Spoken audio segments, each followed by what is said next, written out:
I'm doing a review for this book. Let's talk about The First Year of Parenting by Amy Brown. This book from Amy Brown talks about looking after your new baby in the first year.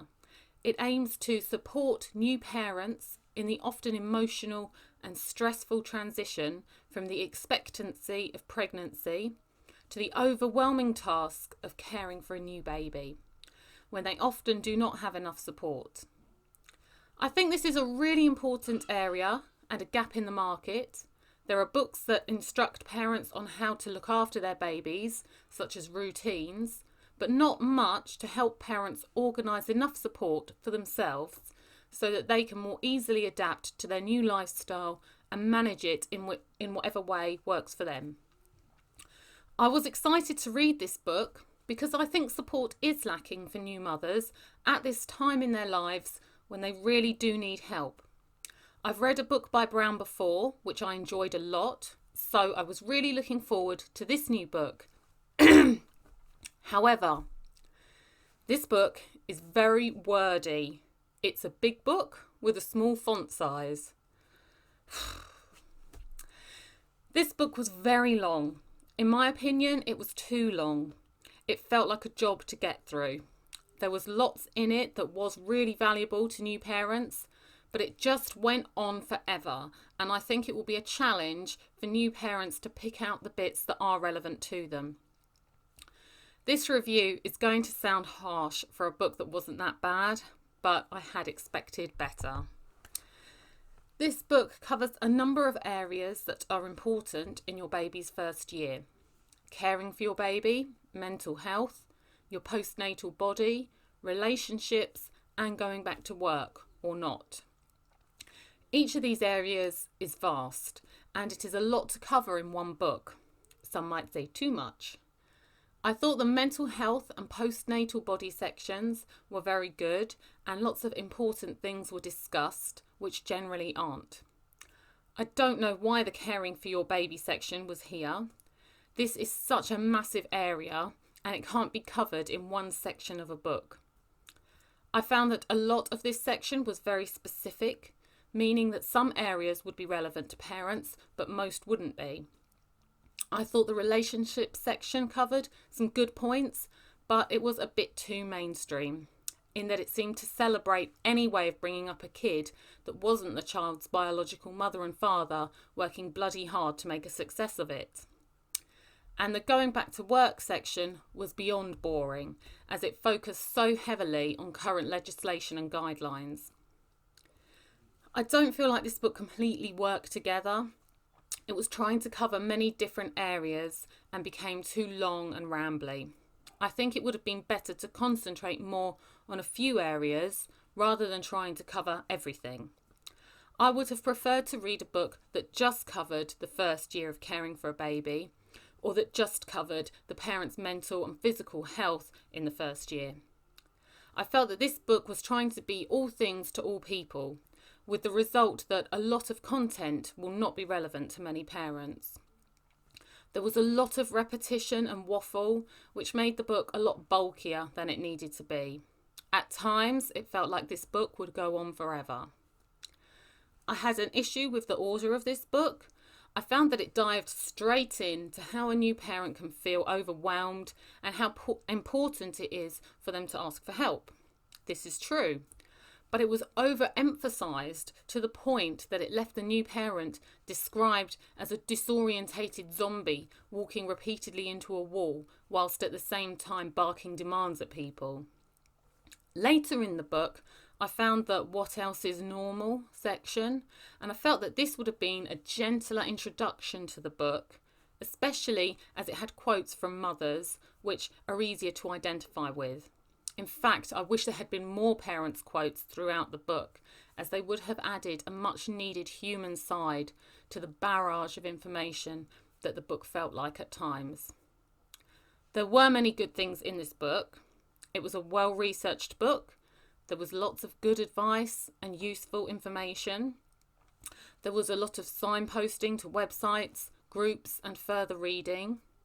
Brown speaks in an honest and convincing way about the immediate and overwhelming experience of becoming a new parent.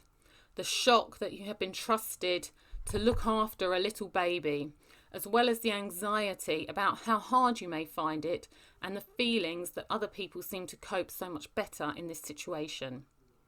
It tackles really important subjects such as the isolation and loneliness that can come with being a new parent. This can be especially difficult for people who are used to being independent and now find that they really do need help. Asking for that help can make them feel as if they have failed in some way. Many people can identify with these feelings, and it is important to address them. The book talks about the need to form a support system, including the more recent development of online support.